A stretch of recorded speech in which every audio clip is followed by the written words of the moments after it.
Hello everyone. क्या हाल चाल भैया। तो भैया आज हम लोग सेंटर ऑफ मास का रिवीजन करेंगे। फिजिक्स में हम लोग का motion in 1D, motion in 2D, work power energy, Newton's law of motion, ये सारे हो चुके हैं। अब हम लोग सेंटर ऑफ मास पे पहुंचे हैं। आज इसका रिवीजन हो जाएगा पूरी तरीके से अच्छे से। तो जैसा कि मैं हर एक वीडियो में कहता आया हूँ भैया कि ये जो वीडियो है किस किस दिशा से है, किस डायरेक्शन से है, किस मकसद से है। तो भैया मेरा मकसद ये है, जो बच्चे तो मान लो फार्मूले नहीं तैयार रखते हैं, जो बच्चे तो अभी उतना नहीं कॉन्फिडेंस है, जो बच्चे का प्रैक्टिस नहीं हो पा रहा है बिना फार्मूले के, जो बच्चे के पास समय नहीं है रिवीजन करने के लिए, उन सारे बच्चों को ये बहुत ज़्यादा बेनिफिट करेगा भैया। क्योंकि भैया ये सारी, अगर आपके पास समय है, मैं ये नहीं बोलूँगा, अगर आपके पास समय है तो ये सारे फार्मूले आप ड्राइव करो, निकालो, फिर उस पर प्रैक्टिस करो। लेकिन अगर आपके पास समय नहीं है बेटा, तो फिर आप ऐसा मत करो काम की जो मतलब समय भी नहीं है और आप फार्मूले लगा रहे हो, मालूम पड़ा ना आपके प्रैक्टिस हो पाए और ना फार्मूले सही तैयार हो पाए, तो वो भी नहीं सही है ना। तो हमने क्या किया है, हमने आपको सारे फार्मूले एक जगह दे दिया है। अगर आपके पास समय हो तो आप निकालिए और फिर प्रैक्टिस करिए, लेकिन अगर समय ना हो तो आप इस फार्मूले को तैयार करिए, इस पर ज़्यादा से ज़्यादा प्रैक्टिस करिए। मैं यही बोलूँगा, ज़्यादा से ज़्यादा प्रैक्टिस करिए, और प्रैक्टिस ही आपको फिजिक्स में या फिजिकल केमिस्ट्री में बेटर कर सकती है।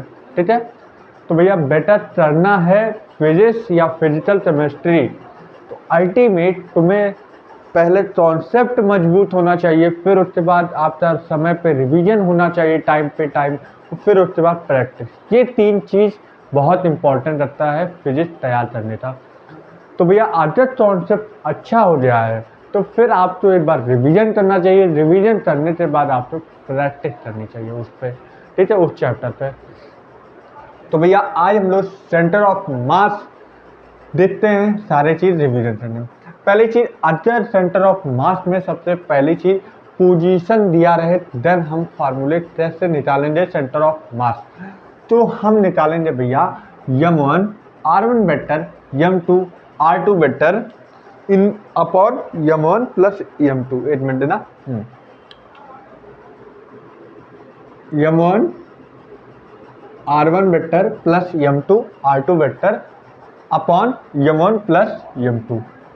ठीक है, ये अगर पोजीशन दिया हो तो आप इस फार्मूले को लगा के आप अपना सेंटर ऑफ मास निकाल सकते हैं। ठीक है, आप अगर पोजीशन दिया हो दो जना का, मतलब दो नहीं, मान लो तीन जना दिया हो, मान लो चार जना दिया हो, इनफाइनाइट टाइम तक अगर जितने भी दिए होंगे आपको पोजीशन, उसमें आपको m1 r1 vector, m2 r2 vector plus dash dash dash जितने भी हैं अपॉन टोटल मास। टोटल मास मतलब m1 प्लस m2, मान लो 8 m और आ जाए तो प्लस m3, मान लो 8 मास और आ जाए m4, मान लो 8 मास और आ जाए, तो मतलब डैश डैश जितने टाइम तक आपके पास मास और रेडियस आते रहेंगे उतने टाइम तक ये ऐड होता रहेगा।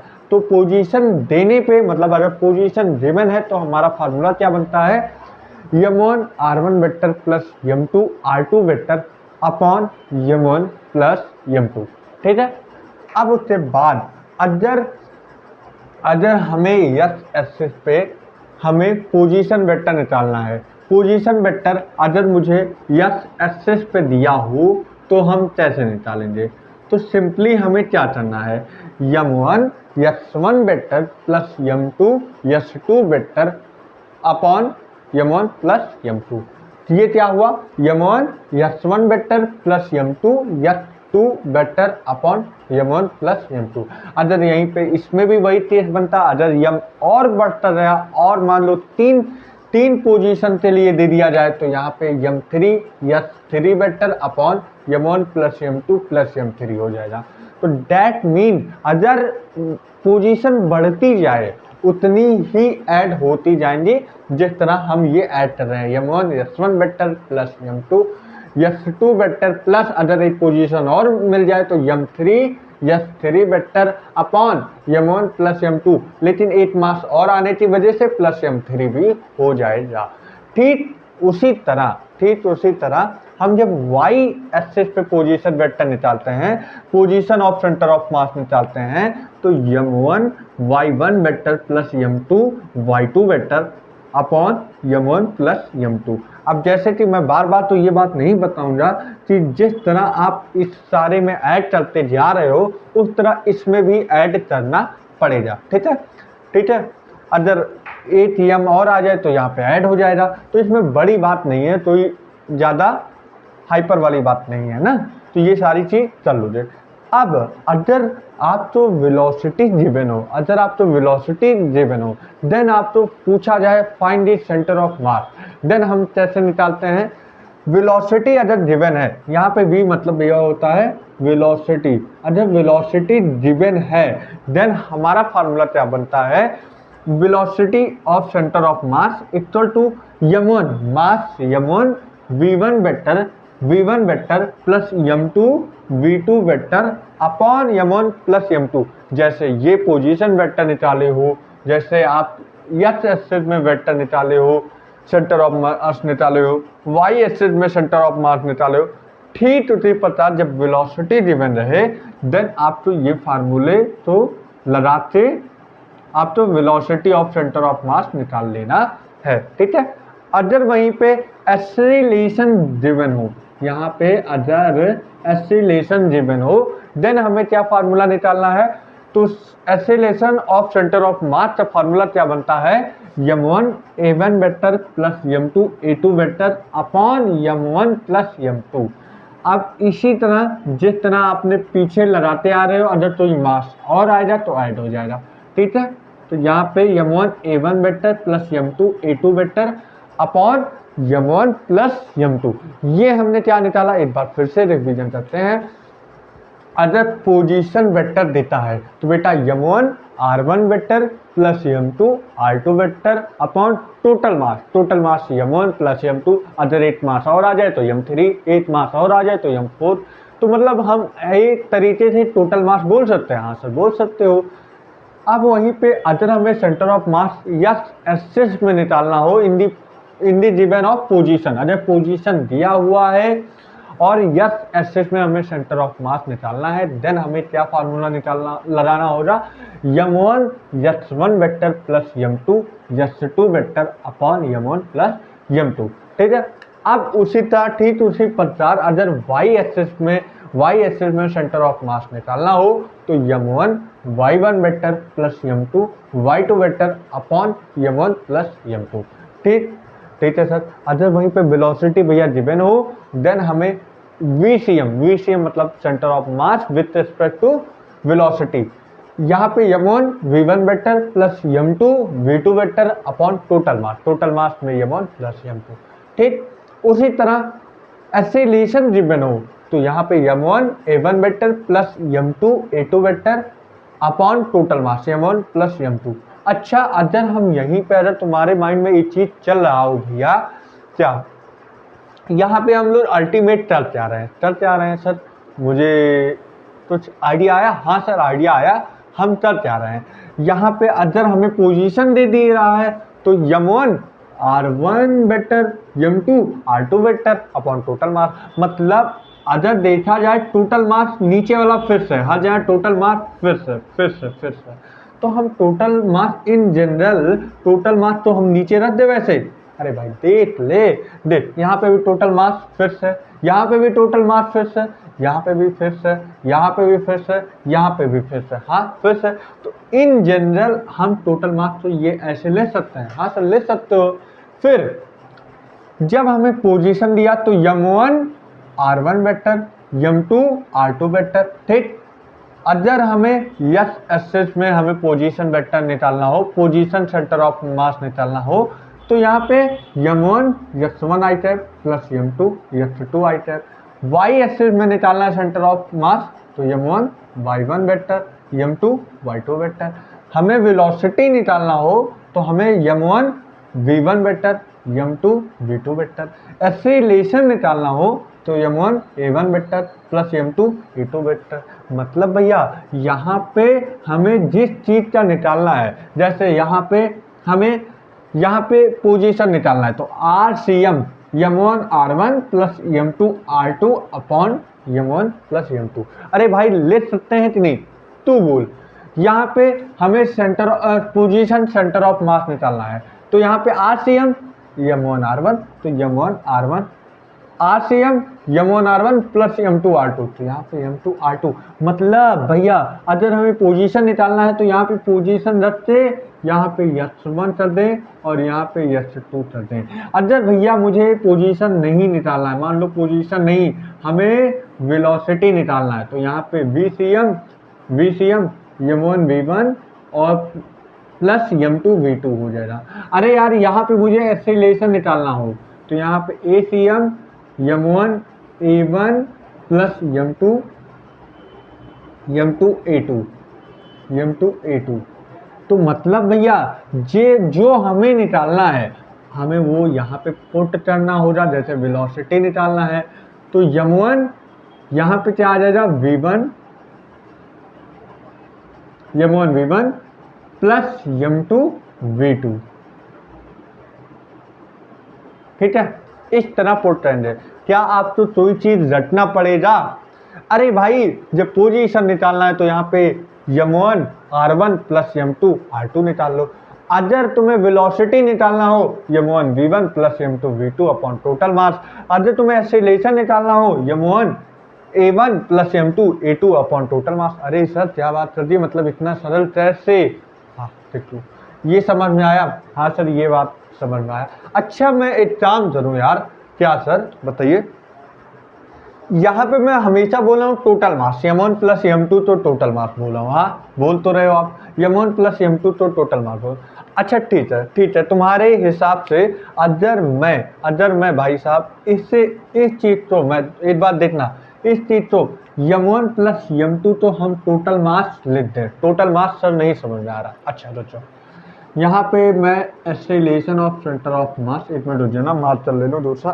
कहाँ है मार्कर? कहाँ है? एक मिनट हो जा।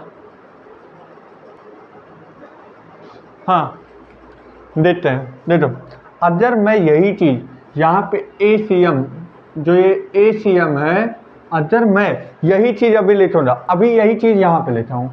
हाँ m1 a1 plus m2 a2 upon total मास। टोटल मास तो हम यहाँ पे जो m1 प्लस m2 की जगह टोटल मास m लिख सकते हैं कि नहीं? अरे बोल भाई, यहाँ पे टोटल मास तो जो मैं m1 प्लस m2 तो टोटल मास तो m ले सकते हैं। हाँ सर ले सकते हो आप। चलो एक काम करते हैं, इन दोनों को क्रॉस मल्टीप्लाई कर देते हैं। क्रॉस मल्टीप्लाई करने का मतलब m यहाँ आ जाएगा, बाकी सब यहाँ आ जाएगा। मतलब यहाँ पे ऐसे कुछ आ जाएगा, m ACM equal to m1 तो जाओ।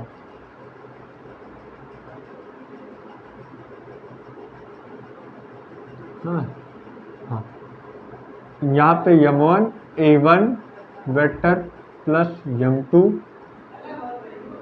a2 वेक्टर, ये आ जाएगा। m ACM equal to m1 a1 plus m2 a2। हाँ सर आ जाएगा, एक मिनट हो जाओ, मिटाना पड़ेगा। अभी रुक जाओ, ठीक कर देते हैं ये सारी चीज। तो जरा देखो यहाँ पे मैंने क्या किया, मैंने इस फार्मूले तो यहाँ पे रख दिया, बस टोटल m1 प्लस m2 की जगह टोटल मास m रख दिया। ठीक, फिर उसके बाद हमने क्रॉस मल्टीप्लाई कर दिया, मतलब m यहाँ आ गया, तो m ACM equal to m1 a1 vector plus m2 a2 vector. और जरा तुमने फार्मूले पढ़े हैं, force equal to mass into acceleration, सही है? हाँ सर, तो यहाँ पे हमारा centre of mass with respect to force हमारा क्या आ जाएगा, FCM equal to F1 vector plus F2 vector dot dot dot dot dot. क्या ऐसा आ जाएगा? देख ले भाई, देख ले भाई।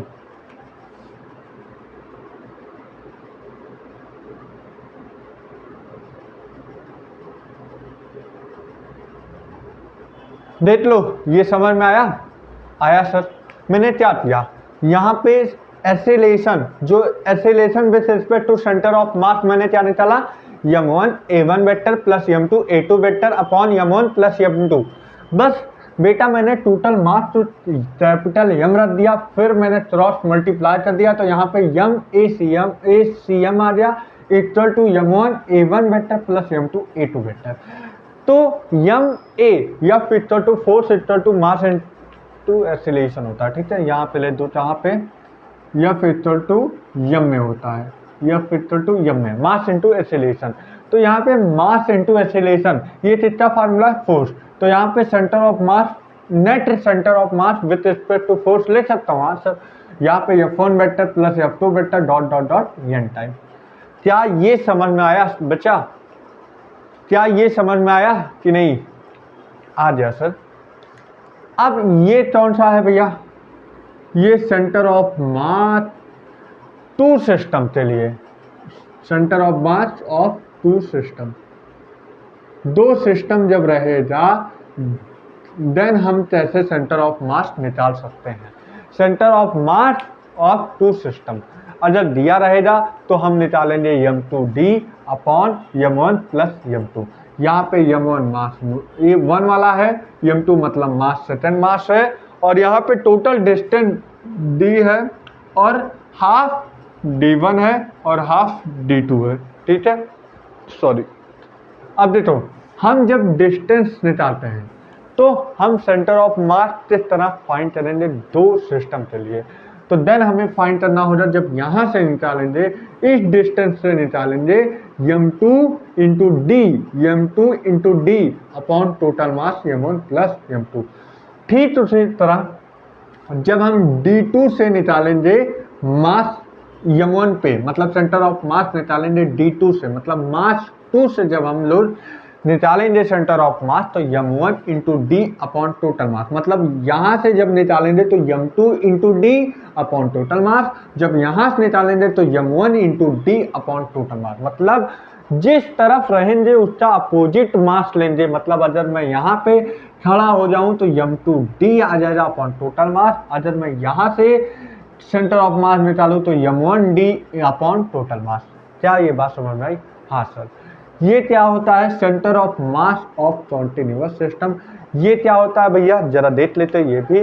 तो ये लीनियर मास डेंसिटी होती है, ये होता है भैया लीनियर मास डेंसिटी, ये होता है लीनियर मास डेंसिटी, ये होता है लीनियर मास डेंसिटी, ये होता है भैया क्या, एरियल मास डेंसिटी, मतलब एरिया वाला एरियल मास डेंसिटी, ये होता है एरियल मास डेंसिटी, और ये होता है वॉल्यूम मास डेंसिटी, ये होता है वॉल्यूम मास डेंसिटी, ये होता है वॉल्यूम मास डेंसिटी, ठीक है।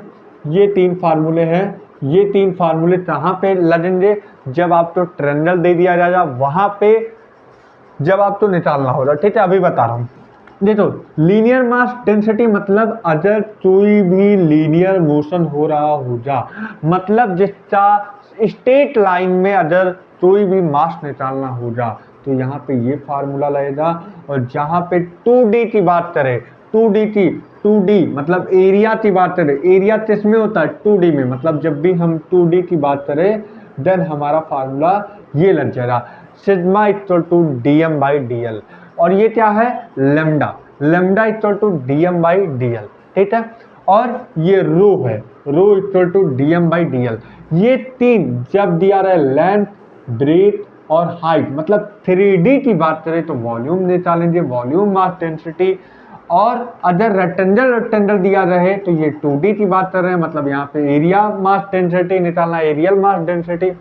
और जब 1D की बात करते हैं, मान लो ये 1D की बात करते तो ये देन हमें लीनियर मास डेंसिटी निकालना है, lambda equal to dm by dl, sigma equal to dm by dl और rho equal to dm by dl। ये तो याद कर लेना इसलिए क्योंकि जब ये वाला केस बनता है, मान लो कोई भी ट्रेंगल हो, कोई भी इक्विलेटरल ट्रेंगल हो, यहाँ पे ओरिजिन सेंटर ऑफ 0, 0 दे दे इसके बीच में जब निकालना हो मास मतलब कोऑर्डिनेट निकालना हो, देन हमें इसी की हेल्प लेनी पड़ती है। तो भैया ये मैं फालतू के लिए नहीं बताऊंगा सॉरी।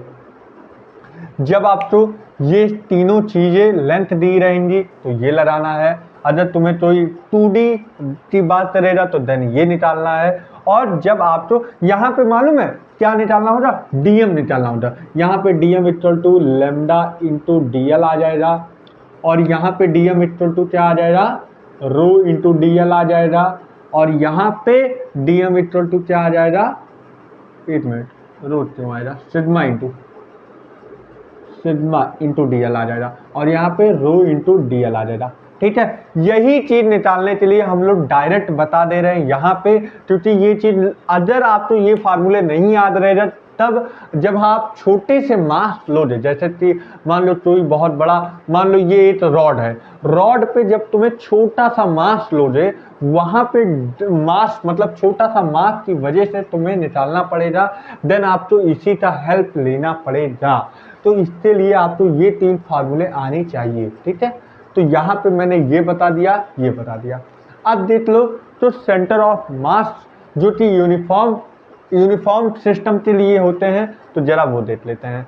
रॉड के लिए सेंटर ऑफ मास होता है L/2।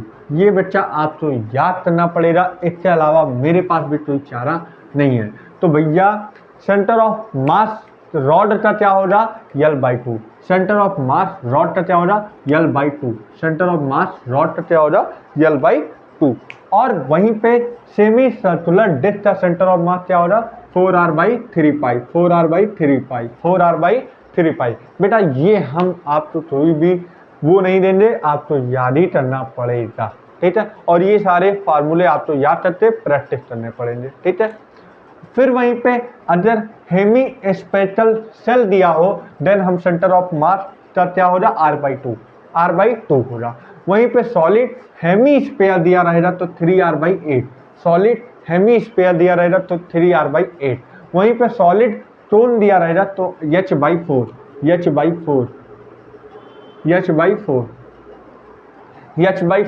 वहीं पे हॉलो टोन दिया रहेगा तो h/3।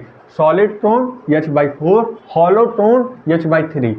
Solid cone h/4, hollow cone h/3।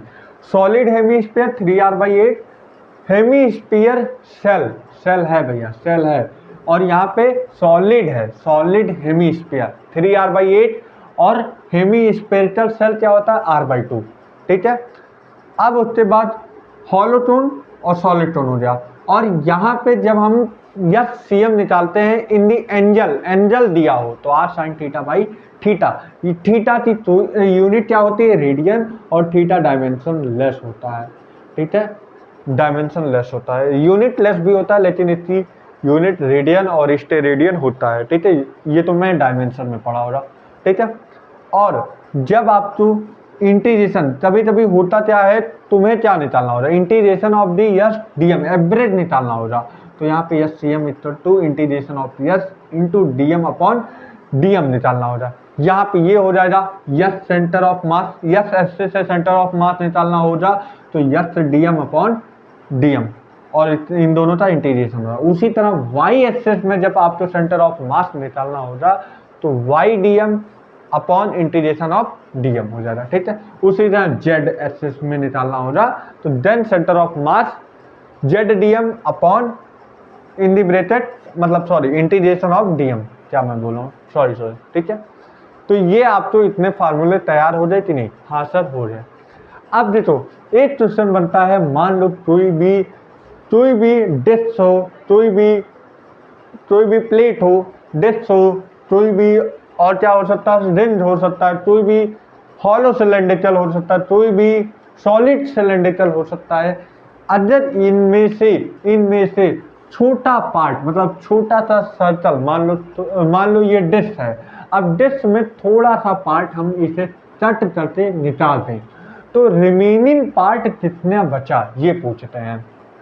तो हम क्या करना है, जो ये पार्ट हमने निकाल दिया है, कट आउट कर दिया, रिमूव कर दिया, उसका एरिया निकाल लेना है। अगर तुम्हें मान लो कोई सॉलिड टोन दे दिया जाए, तो देन हमें टोन के लिए भैया क्या पढ़े हैं, टोन के लिए हमें वॉल्यूम की जरूरत होती है। टोन के लिए वॉल्यूम, अगर तुम्हें कोई रेक्टेंगल प्लेट दे दिया जाए, उसमें से कोई एरिया निकालना हो तो उसमें एरिया लगेगा। अगर मान लो कोई भी लीनियर में हो तो देन आपको ये निकालना होगा। मतलब अल्टीमेट मेरे कहने का मतलब ये है कि अगर कोई मान लो प्लेट हो, उसमें से थोड़ा सा पार्ट रिमूव कर दिया जाए तो उसका मास पहले निकालो और फिर ये टोटल मास निकालो। टोटल मास मतलब ये पहले प्लेट का एरिया निकालो और ये जो जितना पार्ट रिमूव हुआ उसका एरिया निकालो। प्लेट का एरिया निकालो और जितना पार्ट रिमूव हुआ है उसका एरिया निकालो, और इन दोनों को निकालने के बाद रिमेन एरिया, मतलब जो ये प्लेट का एरिया है माइनस रिमूवल एरिया मतलब जितना रिमूव किया गया उसका एरिया माइनस कर दो, जो आएगा वो रिमेनिंग पार्ट आ जाएगा प्लेट का। ठीक है भैया। उसी तरह अगर कोई भी पुली है, पुली में यहाँ पे तुम जाने हो कोई मास m2 है, मास m1 है, ये नीचे की तरफ एक्सीलरेशन a से मूव कर रहा है और ये ऊपर की तरफ एक्सीलरेशन a की तरफ मूव कर रहा है, देन हमें acceleration of with respect to centre of mass formula क्या हो जाएगा, m1 minus m2 upon m1 plus m2 का होल स्क्वायर इंटू जी। मार रट्टा, ये सारी चीज रट्टा मारना पड़ेगा। या तो रट्टा मारने वाली बात क्या होती है, रट्टा तब मारोगे जब तुम्हें ज्यादा प्रैक्टिस करोगे तो अपने आप माइंड में बैठ जाएगा। रटने वाली बात ही नहीं होती है, हम लोग गलत बोलते ही हैं, रटने वाली बात नहीं। अभी 10 क्वेश्चन इन सब पे कर लो, 10 20 50 क्वेश्चन चल डालो, अभी सब अपने आप रट जाएंगे। लेकिन होता क्या है, इन दी लास्ट आप भी नहीं कर पाते हो तो एक मुंह से जवाब निकलना रहता है कि भाई ये भी रट लो। भाई यदि वे डायरेक्ट पूछ ले तो तुम लगा तो सकते हो ना, लेकिन मैं ये नहीं बोलता। अगर तुम ड्राइव करोगे तो रटने वाली बात ही नहीं है। अगर तुम्हें ड्राइव करना होगा तो तुम्हें मालूम होगा यहाँ पे m1 मास m1 है, m2 है, तो इन दोनों तो मास है, इन दोनों तो माइनस कर देंगे और अपॉन टोटल मास इन दोनों का होल स्क्वायर अपॉन इंटू जी। अगर तुम्हें ये चीज एनएलएम में या बीडी में मैंने पढ़ाया हुआ है या बीडी निकाल के मैंने बताया हुआ है, ठीक उसी प्रकार ये यहाँ पे भी लगेगा। तो रटने वाला नहीं है, हर चीज समझ लो तो हो जाएगा। उसी तरह यहाँ पे तुम एनएलएम में ये सारी चीज भी पढ़े हो गए, वही चीज यहाँ पे भी है। यहाँ पे भी acceleration m1 a1 minus m2 A J vector. अरे यार एक्सीलरेशन वेक्टर होता है तो यहाँ पे ए आई टैप माइनस m2 ए जे टैप upon total mass m1 plus m2 हो जाएगा। तो भैया यहाँ पे आपका सेंटर ऑफ मास मैंने पूरा रिवीजन करवा दिया। यहाँ पे एक बार फिर से रिवीजन करवा रहा हूँ। अगर पोजीशन दिया हो m1 s1 vector plus m2 s2 vector upon total mass, अगर तुम्हें यस एक्सेस में दिया हो तो ये चीज और वहां पे सेंटर ऑफ मास निकालना है तो m1 s1 vector plus m2 s2 vector upon total mass. ठीक है, वाई एक्सेस में दिया हो तो m1 y1 vector plus m2 y2 vector upon total mass. Z axis में दिया हो तो m1 z1 vector plus m2 z2 vector upon total mass. अगर तुम्हें वेलोसिटी दिया हो तो m1 v1 vector plus m2 v2 vector upon total mass. अगर तुम्हें एक्सीलरेशन दिया हो तो m1 a1 vector plus m2 a2 vector upon total mass. अगर तुम्हें फोर्स दिया हो तो force net force centre of mass with respect to equal to f1 vector plus f2 vector plus f3 dot dot dot. ठीक, फिर अगर तुम्हें दो सिस्टम के लिए सेंटर ऑफ मास निकालना हो तो अगर तुम D1 की वजह से निकालना है तो यहाँ पे D1 की वजह से m2 d upon total mass. अगर वहीं पे D2 की वजह से निकालना है तो m1 into d upon total mass. ठीक है, ये two system of centre of mass निकालना है।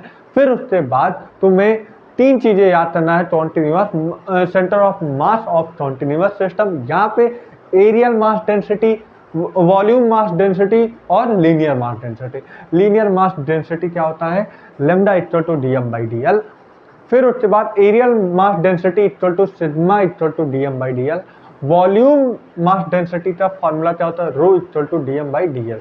ठीक है, ये सारी बात मैंने एक बार में बोल दिया। और फिर वहीं पे अगर तुम्हें यस एक्सेस में सेंटर ऑफ मास दिया हो इंटीग्रेशन के रिस्पेक्ट में, देन आपको फॉर्मूला क्या लगाना है, integration of yes into dm upon integration of dm. उसी तरह वाई एक्सेस में दिया हो तो y dm integration of upon integration of dm. ठीक है, और उसी तरह जेड एक्सेस में निकालना हो फिर centre of mass of uniform system की बात कर दी जाए, रॉड की बात कर दी जाए तो यहाँ पे L/2 होता है, L/2 होता है। अगर वहीं पे सेमी सर्कुलर डिस्क की बात कर दी जाए तो यहाँ पे सेंटर ऑफ मास क्या होता है, 4π/3, ठीक है, 4r/3π, 4r/3π, 4r/3π होता है, ठीक है।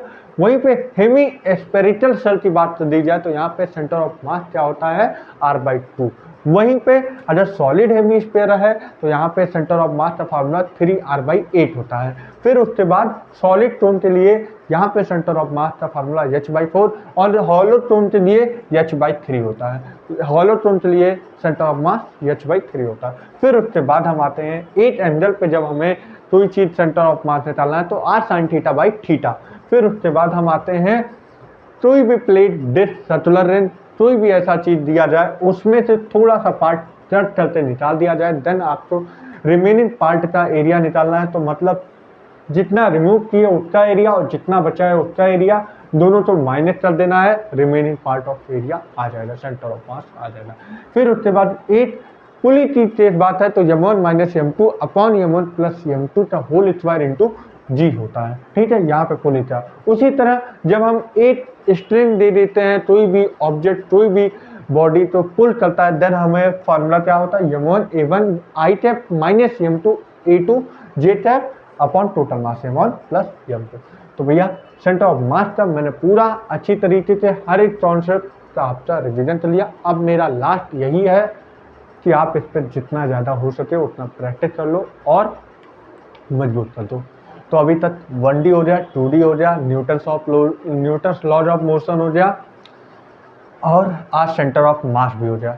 अपने लोग तक धीमे धीमे सारे फार्मूले आपको दिए जा रहे हैं। अब इस फार्मूले का आपको किस तरह यूटिलाइज करना है या किस तरह आपको इसे बेनिफिट लेना है, तो ये आपके ऊपर है, ठीक है। हमसे जितना हो पा रहा है वो सारी चीज़ आपको देने का हर चीज़ में प्रयास किया जाए। तो भैया हंसते रहो और पढ़ाई करते रहो, ज़्यादा से ज़्यादा प्रैक्टिस करते रहो, ठीक है सर।